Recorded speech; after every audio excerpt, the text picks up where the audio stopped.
અસામાજિક તત્વોના પોલીસ પર હુમલા બાદ જિલ્લા પોલીસ વડાએ પણ સ્થળની મુલાકાત કરી હતી। અસામાજિક તત્વો પર પોલીસ હવે એક્શન મોડમાં આવી ગઈ છે। પોલીસ દ્વારા આરોપીઓના ઘર ઉપર નોટિસ ચોંટાડવામાં આવી દેવામાં આવી છે। તેની સાથે વાત કરીએ, પોલીસોએ આરોપીની ગામમાં શોધખોળ પણ હાથ ધરી છે। પોલીસ દ્વારા આરોપીઓને 2 દિવસમાં હાજર થવાની નોટિસ ફટકારવામાં આવી છે। આરોપી મફા ભરવાડના ઘર સહિત અન્ય આરોપીઓના ઘરે પણ નોટિસ લગાડવામાં આવી છે અને પોલીસ દ્વારા નોટિસ આપીને પરિવારની પૂછપરછ હાથ ધરવામાં આવી છે। ગઈકાલે સાંજના સમયે જ્યારે અમારો સ્ટાફ લીંબાસી તારાપુર વાળો જે રોડ રિપેરિંગ થઈ રહ્યો છે ત્યાં કલેક્ટર સાહેબના જાહેરનામા દ્વારા ડાયવર્ઝન આપવામાં આવેલું છે। હેવી વ્હીકલ એ રોડ ઉપર ન જાય એ માટેની ડ્યુટી ઉપર હાજર હતા। એ દરમિયાન વાલોતરી ગામનો જે મફો ભરવાડ છે એ પોતાની મહિન્દ્રા થાર કાર લઈ અને ત્યાંથી નીકળ્યા હતા અને પોલીસ જોડે ભારે વાહનોને જવા દેવા માટે કોઈ પણ કારણ વિના રકઝક કરતા હતા અને પોલીસ જોડે ખરાબ શબ્દો અને ખરાબ ભાષામાં ગાળાગાળી કરી અને પોલીસની ફરજમાં અડચણ કરેલી।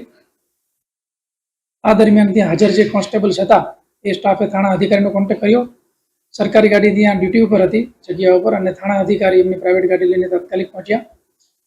જ્યારે ગયા ત્યારે વ્યક્તિ ઓલરેડી માથાકૂટ કરી રહ્યા હતા, એટલે એની ગાડીની બંને બાજુ બ્લોક કરી, એક બાજુ પ્રાઇવેટ ગાડી, એક બાજુ સરકારી ગાડી, અને આરોપીને ગાડીથી નીચે ઉતરવા માટે જણાવેલું, પરંતુ આરોપી ગાડીથી નીચે ઉતરતો નહોતો અને પોતાનો બકવાસ જે છે કન્ટિન્યુ ચાલુ રાખેલો। અને પોલીસે એકદમ સંયમ મર્યાદામાં પોતાની કામગીરી ચાલુ રાખેલી, પરંતુ આ જે મફા ભરવાડ છે ઓલરેડી ખૂબ ખરાબ ગુનાહિત ઇતિહાસ ધરાવે છે। એણે પોતાની મહિન્દ્રા થાર ગાડી છે એના દ્વારા આગળ જે ગાડી હતી એને ટક્કર મારી અને નીકળી ગયા। એ દરમિયાન અમારા પીએસઆઈના ઘૂંટણના ભાગે ઈજા થયેલી અને ભાગવા બાદ પીએસઆઈએ તાત્કાલિક અલગ અલગ ટીમો બનાવી અને આરોપીઓને પકડવા માટે પ્રયત્નો કરેલા। વાલોતરી ગામની જે સીમ છે ત્યાંથી અમારી એક ટીમે રાત્રે ગાડી સાથે 2 વ્યક્તિને પકડ્યા, પરંતુ આ જે ભરવાડ છે મફા ભરવાડ એણે પોતાના જાણીતા સંબંધીઓને 8-10 જણાને બોલાવી અને પોલીસ 4 હતા એટલે એમની પાસેથી આરોપીને છોડાવી લીધેલા અને એમને ઈજા પહોંચાડેલી। એટલે ટોટલ 2 ગુના દાખલ કરવામાં આવ્યા છે અને જે આરોપીઓ છે એમાં 4 આરોપી એવા છે કે જે ઓલરેડી ગુનાહિત ઇતિહાસ ધરાવે છે।